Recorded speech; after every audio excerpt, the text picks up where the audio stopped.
Shalom. All praises go to the Most High Yahweh Bahasham Yahweh Shai Bahasham Rakakadash. Double honors unto the elder apostles and great millstone for the teachings of the scriptures, among other things. Shalom to the sincere Akim across the world. Now, this is the book of Leviticus, chapter 16, titled The Day of Atonement, right? Now, 16 and 1. And Yahweh spake unto Moses after the death of the two sons of Aaron, when they offered before the Lord and died. And then you might ask yourself, like, hey, what happened? Well, if you go to the book of Leviticus chapter 10, it explains it. Leviticus 10 and 1. And Nadab and Abihu, the sons of Aaron, took either of them his censer. And what is a censer? This thing. To burn stuff in it. You can put coals in it and stuff like that. Right, so they took that. Where am I? Here. Right. And put took either of them his censer, and put fire therein, and put incense thereon, and offered strange fire before the Lord. So they offered something that they was not allowed to offer in burnt firing, because the Lord, for example, he loves animals and stuff like that you burn for him and stuff like that. They did something that they should not have, which he commanded them not, because he didn't tell them to do that. They did it for themselves. They thought they had something to say also. They're bringing something to the relationship, like females, for example. Nothing but trouble. Most of the time when you meet a girl and she says, I feel like I bring something to the no. Can you cook? Can you stop making trouble off of nothing? Can you stop going to the restaurant? We got food here. Why you want to go to the club? I got music here. But anyway, that's another story. Just somebody that thinks that they can bring something to the relationship. It's just irritating. 2. And there went out fire from the Lord and devoured them, and they died before Yahweh. And that fire was a beam. He shot them and he disintegrated them. If you read the Apocrypha, then you will see. I think it was the 2nd Esdras 5 or something. I'm not 100% sure right now. If I go look for it, I'll find it. But it is written in the Apocrypha that the chariot came and then they shot lasers, zoom, zoom, and yeah, and then they died. And then they turned people to ashes. There's a lot of scriptures, but let me just focus on this now. Going back to over here. Right. So now it says that, wait, let me try and find that actually. Right, sorry. Right, now, it's actually, I actually have a video about it here. I'm going to put this link in the description box. King David got saved by a UFO when he was in distress. So this will show you that the UFOs were shooting lasers and stuff like that, laser beams. And this is in the book of Leviticus chapter 9, verse 23. And Moses and Aaron went into the tabernacle of the congregation and came out, right? And blessed the people. And the glory of the Lord appeared unto all the people. What is the glory of the Lord? The chariots of Israel. That's in the book of 2 Kings. 2 Kings 2. Here. This is the chariot. These are the, I got the thing again. I just read it. This is the glory of Israel, but these are the chariots of Israel. Let me just read this, but you can read it for yourself. Now this is 2 Kings chapter 2, verse 11. And it came to pass, as they still went on and talked, that behold, there appeared a chariot of fire, which is something that everybody now calls UFO, which are these fires in the sky. Because a chariot is something that you ride upon, and of fire. So how can it be a chariot of fire? Well, that's a UFO, a spaceship. And horses of fire. Well, horses are not of fire, because nowadays, what do you call a car? How you measure it? Horsepower. Back in the days, we had horses. That's why when they say you had horses in the air, that's actually talking about the chariots, which are the spaceships, UFOs. And parted them both asunder. So Elisha and Elijah got split asunder. and Elijah went up by a whirlwind into heaven. This is why these Edomites make movies, because what does a whirlwind do? A whirlwind is a tornado. It pulls you up.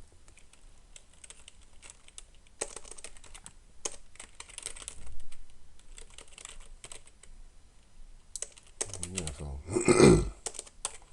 A UFO has a tractor beam. And what does that tractor beam do? You got it right. It pulls you up. So, Elijah, he got pulled up by a whirlwind and he never died.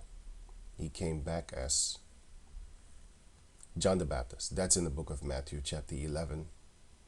If you read that, then you will see. 11 and 14 on down, if I'm correct.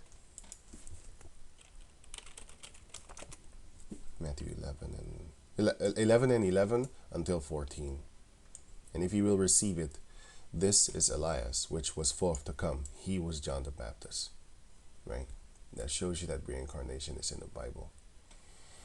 The book of Malachi, chapter 4. If you read that, and then you will read this, Matthew 11, verse 11 until verse 14, then you will see that Elijah came back as John the Baptist. But here, he got translated into the chariot, right? So it says here, and Elijah went up by a whirlwind into heaven, and that whirlwind was that tractor beam.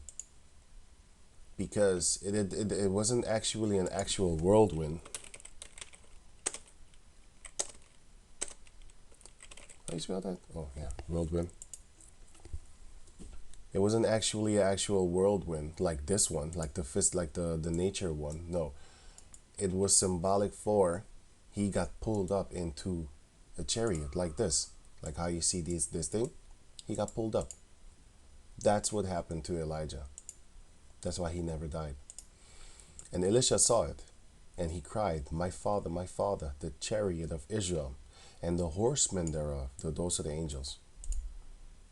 Those are the horsemen are the angels that were sitting in the chariots. In the book of Psalms 18, which I read also, you're going to see.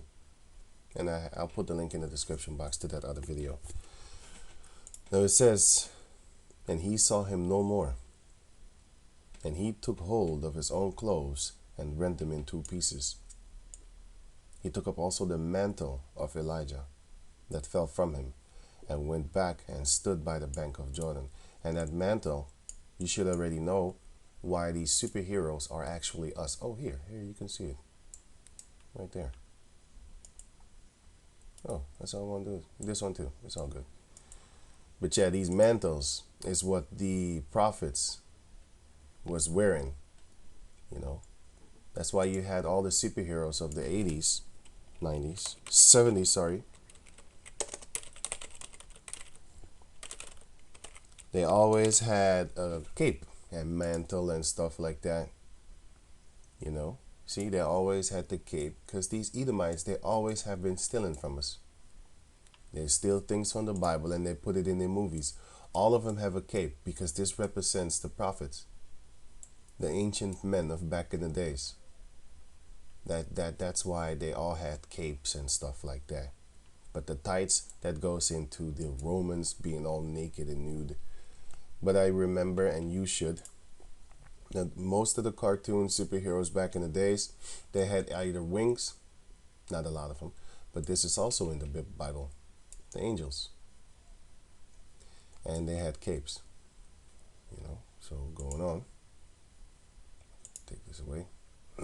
So yeah, the sons of Aaron died. Going back to over here.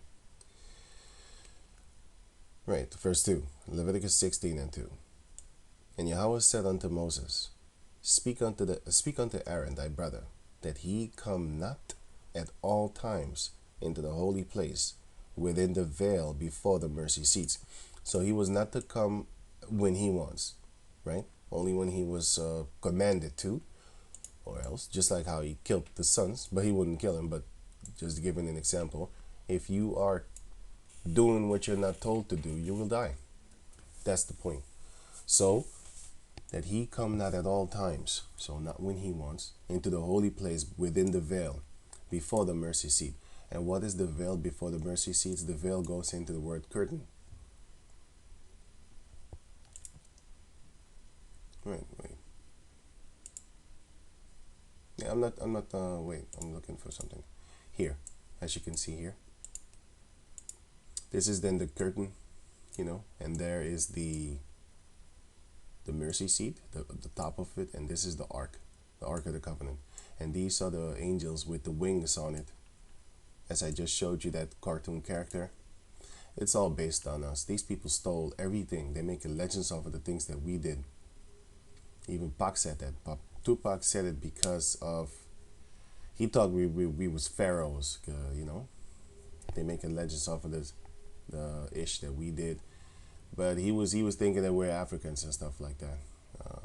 Anyway, I don't want to talk about him, but I just gave him as an example.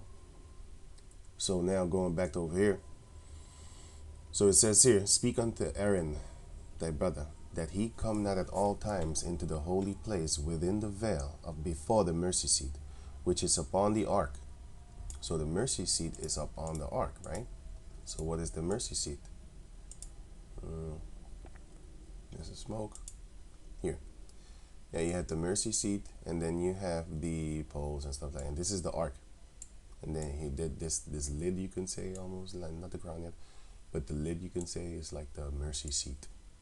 Yeah, it's a weird word because you read seat. I thought it was a chair back in the days. A long time ago, I thought it was a chair. And I still look at it as a chair because it's weird. It's a weird word. Right. That he die not. So he shouldn't come there when he wants to, or else he will die, right? For I will appear in the cloud upon the mercy seat. So the Heavenly Father, our people was to burn incense, right? And then the smoke would come in the midst of the two cherubims, which are angels. Where did I put the picture? Here? Yeah. Those two, the word cherubim is angel. And sometimes in the book of Psalms 18, which I'm going to put that in the link, the cherubim is actually also a chariot. So sometimes it's a chariot, which is a UFO, and sometimes it's the angel. And sometimes it's both. Right. So, where was I here? Right. For I will appear in the cloud upon the mercy seat. And here is where, this is the cloud, right? It's the smoke, right? Then here the Most High would appear like as this. I use this as an example, with these gypsies and stuff like that. Then they would see images in their crystal ball. And in no way, shape, shift, or form am I saying the Most High is doing witchcraft, because he would kill, he said, suffer not a witch to live. So he's not doing witchcraft. He's doing spiritual power things. That's way more positive than this negative magic. Magic is negativity, and spiritual power is positivity, right? And no, it doesn't need the minus in order to live, or something like that. Like you need both sides. No, you don't. The Most High is perfect within himself. Right, so going on to here. Now it says, so there is where the Most High would appear and talk to people in the midst of the, here he would appear, but then here something would have to burning, the incest thing. And it's going to explain kind of here. Verse 3, thus shall Aaron come into the holy place with a young bullock for a sin offering, and a ram for a burnt offering. Wait, sorry, if I'm correct, oh yeah, here's the picture. Okay, got it. Verse 4, he shall put on the holy linen coat, and he shall have the linen breeches upon his flesh, and shall be girded with a linen girdle, and with the linen mitre shall he be attired. Attired means clothed, and mitre is this. Because our people, the mitre, you can make it like this, but the mitre is supposed to be open at the top of the head. You cannot cover your head according to the book of 1 Corinthians chapter 11. If you read that, then you will see a woman is supposed to be covered, but a man is not to be covered with he prays to Yahweh Bashem Yahushai, and he can only, if he wants to kind of cover his head, he needs to have the portion on top of the head open so that he can still be spiritually connected in the physical form with Yahweh Bashem Yahushai. You know, so yeah, a mitri is allowed, but you are not allowed to cover your head with, for example, like a cap or something, baseball cap. You're not allowed to do this. And if you want to do this, then you need to cut open this thing here at the top. Then you are allowed to wear it on your head. Like how you have this opening here, but then that opening needs to be here. Then you are allowed to wear it and then speak of the Lord. Right. Now going back to over here. This is how women are supposed to be covered. But I can still see your hair because they still want to be, breaking the rules a little bit. They want to bend the rules. She's supposed to be covered up 100%, but then they don't follow rules that good. The men also not, but the men are still, the men are spiritual, women are carnal. Never forget that. That's why they dress like that. Look at them, they're carnal as hell. They dress like that because they're thinking of the flesh and with the flesh, and their mind is only about the flesh. A man thinks spiritual. He thinks logic, not emotion. But anyway, going on now, it says here, ye shall put on, did I write that already? Yeah, sorry. These are holy garments. Therefore shall he wash his flesh in water, and so put them on. So only after he washes himself, his flesh, his body in water, then can he put on these holy clothing, because the clothing are holy, because it says here, holy linen coat, and the holy linen breeches, and the girdle, the holy girdle. By the way, this is a linen girdle. That thing over there. Hey, what the hell? This is it. This is the girdle, the thing in the middle. And no, it is not a girdle like how women have a girdle. It's not like this. Oh, no. It's not like that. Right. And with the linen mitri shall he be attired. These are, okay, I already read that, right? Verse 5. And he shall take of the congregation of the children of Israel 2 kids of the goats. Now, a kid of the goat are baby goats, kid goats, for a sin offering. That's why Esau calls these children, he calls them kids, because what do you do with a goat in the name of the Lord? You sacrifice a goat, and Esau sacrificed children. That's why he calls them kids. And 1 ram for a burnt offering, and Aaron shall offer his bullock for a sin Aaron shall offer his bullock of the sin offering, which is for himself, and make an atonement for himself and for his house. And he shall take the 2 goats and present them before the Lord at the door of the tabernacle of the congregation. And Aaron shall cast lots upon the 2 goats. So he's basically going gamble.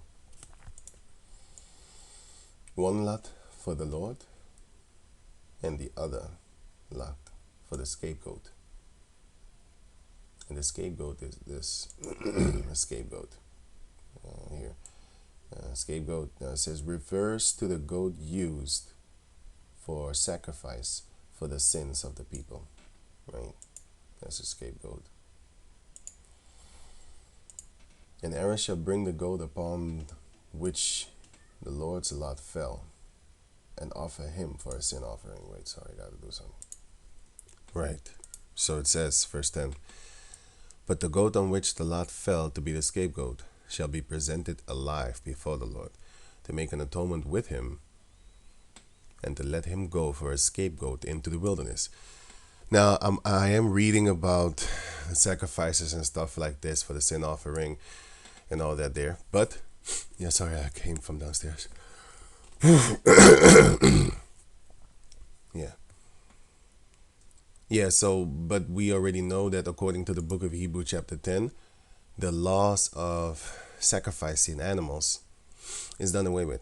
Now, you can read this for yourself, but I'm going to just hit the key point. Hebrews 10 and 4. For it is not possible that the blood of bulls and of goats should take away sins. So, yeah, it doesn't please the Most High, because above, verse 8, above when he said, sacrifice and offering and burnt offerings, and offering for sin, thou wouldest not, neither has pleasure therein, which are offered by the law. You see? So it says here, then said he, lo, I come to do thy will, O power Yahweh. The I is Yahweh Shai, and thy is the Heavenly Father. He taketh away the first testament, that he may establish the second testament, which is Yahweh Shai. Right? The first one is the law of Moses, and the second one will be then Yahweh Shai. And the laws are not done away with, it's just the laws of sacrifice and stuff like that. Right, so it says here, verse 11, Leviticus 16 and 11.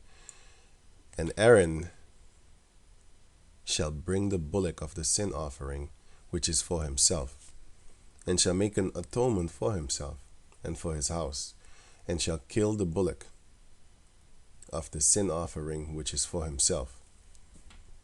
And he shall take a censer full of burning coals, that thing what I just showed, from off the altar before the Lord, and his hands full of sweet incense, beaten small, and bring it within the veil, which is that within the curtains over here. Right? He shall bring it within here. Go inside here. Verse 13. And he shall put the incense upon the fire before the Lord, that the cloud of the incense may cover the mercy seat that is upon the testimony, that he die not. So the cloud needs to cover the mercy seat, which is above here, which is the thing that I showed here, the mercy seat. And then the cloud would come here, and then it would look like this, thick smoke, right? And then he would do it. Here you can see him sprinkling 7 times the blood, but I'm going to read that now. And he shall take of the blood of the bullock. By the way, like I said, we don't need to do sacrifices of animals anymore. The ultimate sacrifice is Yahweh Shai, so after that, we don't have to do that no more. And plus, Yahweh Shai is now symbolically the Ark of the Covenant. He's the one that we pray to for mercy and stuff like that now, right? And forgiveness. Mercy and forgiveness. And sprinkle it with his finger upon the mercy seat, eastward, which is right. If I'm correct, yeah, right. West is left. And before the mercy seat, which would then be this side, that would be right. East is right. And before the mercy seat shall he sprinkle of the blood with his finger 7 times, and also before the mercy seat. So right side of the mercy seat and the front of the mercy seat. Then shall he kill the goat for a sin offering. What? Then shall he kill the goat of the sin offering, that is for the people, and bring his blood within the veil. So inside of the veil that I just showed, this thing over here, right? Bring it inside. And do with that blood as he did with the blood of the bullock, and sprinkle it upon the mercy seat and before the mercy seat. You see? Right? So upon it on the right side and before it. And he shall make an atonement for the holy place, because of the uncleanness of the children of Israel, and because of their transgressions and all their sins.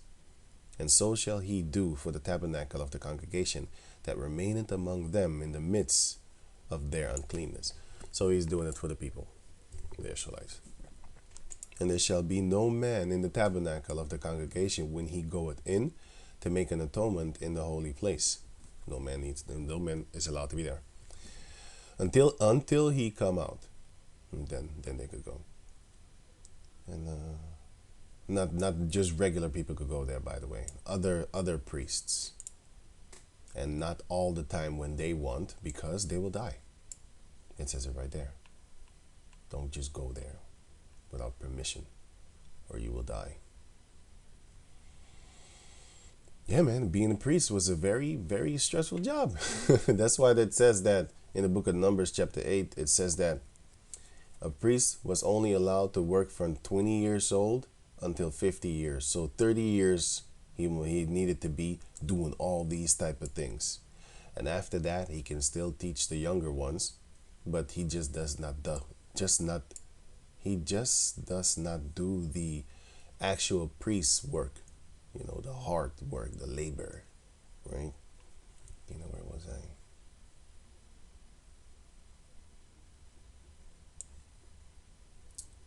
Sorry, I'm kind of lost where I was. Verse 18. And he shall go out unto the altar. Was I there? Let me start here again, man. 17. And there shall be no man in the tabernacle of the congregation when he goeth in to make atonement in the holy place until he come out and have made an atonement for himself and for his household and for all the congregation of Israel. I already read that. And he shall go out unto the altar that is before the Lord and make an atonement for it, and shall take of the blood of the bullock and of the blood of the goat and put it upon the horns of the altar round about, right? And he shall sprinkle of the blood upon it with his finger 7 times, and cleanse it, and hallow it from the uncleanness of the children of Israel. And when he had made an end to reconciling the holy place, and the tabernacle of the congregation, and the altar, he shall bring the live goat, the one that was the scapegoat, right? The one that was alive, because it says it right here. Where did I put it? Didn't I color it? Here. Here.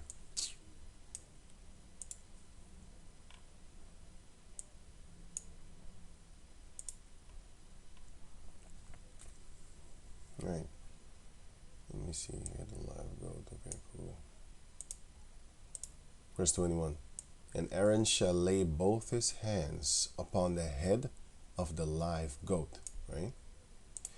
And confess over him all the iniquities of the children of Israel, and all their transgressions in all their sins, putting all the sins, putting them upon the head of the goat. This made me think back in the days, like, oh, so that's why they worship, how you call that demon? Baphomet. That goat-headed dude. That demon. Is one of the satanic things that these people be worshiping. Baphomet, this guy. This thing over here. Yeah, this thing here. Right? That made me think, like, oh, that's why they worship goats. And they put the goat head upon the man's body and stuff like that, which represents then all the sins of the children of Israel. And it get put upon a goat. That made me think, like, oh, that's why they worship goats. That's just my thought. I don't know for sure. I don't know why they worship Satan. They're devils. They're Edomites. They think they could win against the Heavenly Father.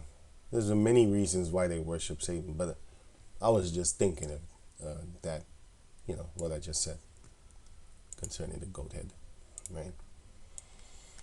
And shall send him away by the hand of a fit man into the wilderness. So this animal was supposed to be sent away by the hand of a fit man, which is a strong man.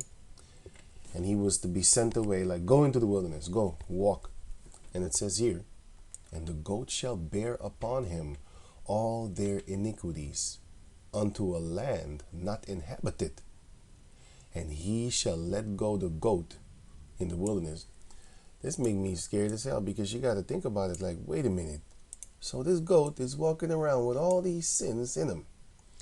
And it was ordered unto our people to send him into a land that is not inhabited. Yo, that goat was cursed as hell. Because I'm thinking, like, wait a minute, what if that goat went into a land that was inhabited by people and they ate it or something? Woo!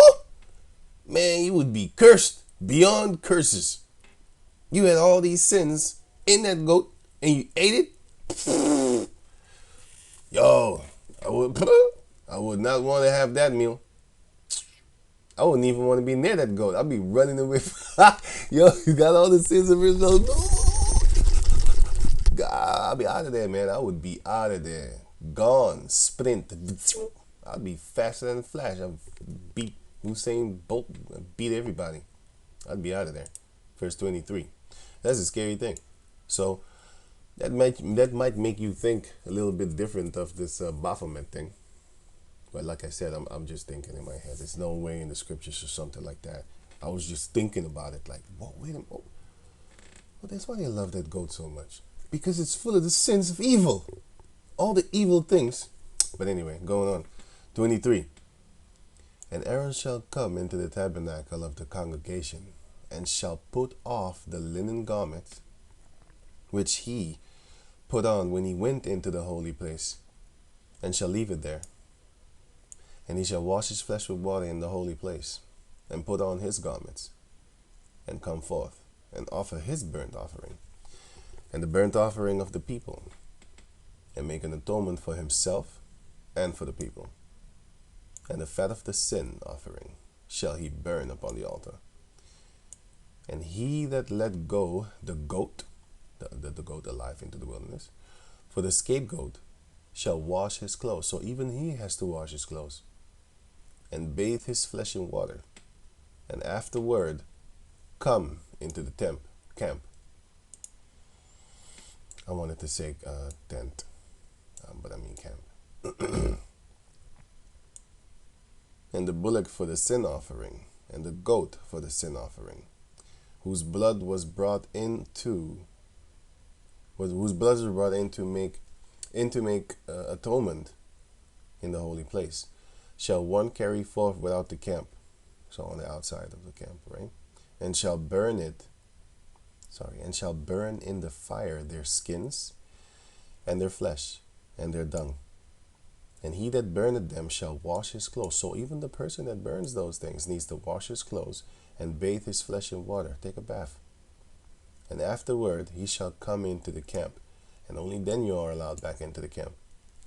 Because it says here, take forth without the camp, meaning outside of the camp, and then you wash yourself there, and then you do your thing, and then you burn the animal and stuff like that, and then you wash yourself after that, and then you can go back into the camp. Verse 29. And it shall be a statute forever unto you. Now, what is the word statute? This is law. A written law passed by a legislative body. And in this case, it's the body of Yahweh, his laws. The Bible is a book of law, statutes, and commandments, right? Statutes and commandments. Now here, and it says, verse 29, and this shall be a statute forever unto you, that in the 7th month, on the 10th day of the month, ye shall afflict your souls, and do no work at all. That's why we have the Day of Atonement, because when it says ye shall afflict your souls, it means that you shall not eat nor drink. That's how you afflict your soul, which is afflicting your body in the physical form, but it's actually afflicting your soul in a spiritual form. Whether it be one of your own country or a stranger that sojourned among you, which is an Israelite that came from another place and chilled around in your place, in your facility. For on that day shall the priest make an atonement for you, to cleanse you, that ye may be clean from all your sins before Yahweh. And it shall be a Sabbath of rest unto you, and ye shall afflict your souls by a statute forever. And the priest whom he shall anoint, and whom he shall consecrate to minister in the priest's office in his father's stead, shall make the atonement, and shall put on the linen clothes, even the holy garments. So he gonna put on the garments instead of your father, his father, sorry. And he shall make an atonement for the holy sanctuary, which is what we are. We are the sanctuary.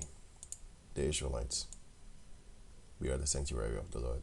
And he shall make an atonement for the tabernacle. Well, in this case, is the holy sanctuary that was that location there. But in the whole, we are the sanctuary of the Lord. Ezekiel chapter 9, verse 4 shows that. But in this case, it was that individual place also that was the holy sanctuary. And he shall make an atonement for the tabernacle of the congregation and for the altar. And he shall make an atonement for the priests,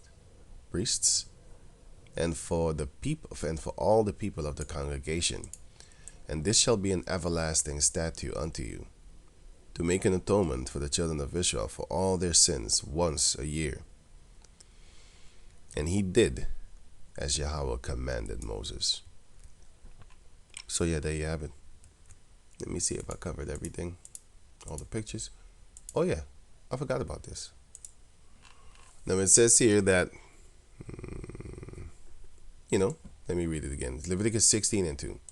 And Yahweh spake unto Moses, speak unto Aaron thy brother, that he come not at all times into the holy place within the veil before the mercy seat, which is upon the ark, that he die not. For I will appear in the cloud upon the mercy seat, because he's going to appear there. And basically here, Exodus chapter 25 verse 22. You can read this if you want to, but I'm going to go to the point. It says here, and there will I meet with, wait, you know what? Let me just read it too. 20. And the cherubim shall stretch forth their wings on high. That's what we have here. Because this is how you make the Ark of the Covenant. Covering the mercy seat with their wings. And their faces shall look one to another. Toward the mercy seat shall the faces of the cherubim be. And thou shalt put the mercy seat above upon the ark. And in the ark thou shalt put the testimony that I shall give thee. Right? The testimony, and what is that? A formal written or spoken statement, especially one given in the court of law, evidence or proof of something. Basically, testis is a witness, solemn evidence or proof of something. I already read that. Conversion or experience, right? Right now it says here 22. And there, so upon that, in the midst of that, and there will I meet thee, and I will commune with thee from above the mercy seat. And how is he going to do that? Commune is communicate, right?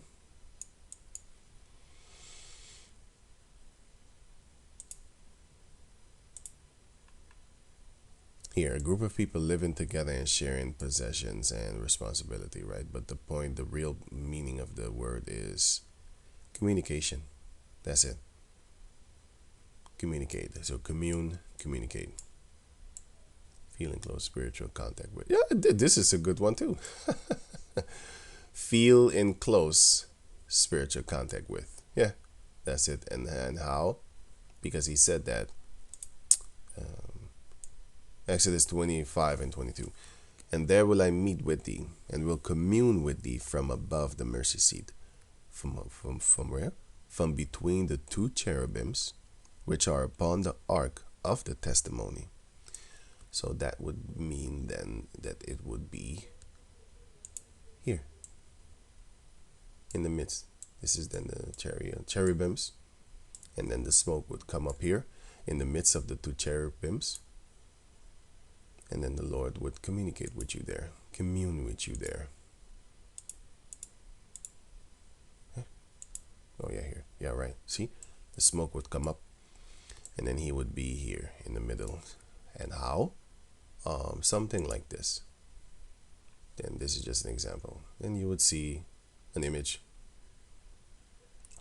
but which the Lord would then show you. Right, so it says here, right, of all things which I will give thee in commandment. Oh yeah, I'm hungry. In commandment unto the children of Israel. So yeah, he would then talk to you, commune with you there. So yeah, that's it. If I'm correct, let me double check.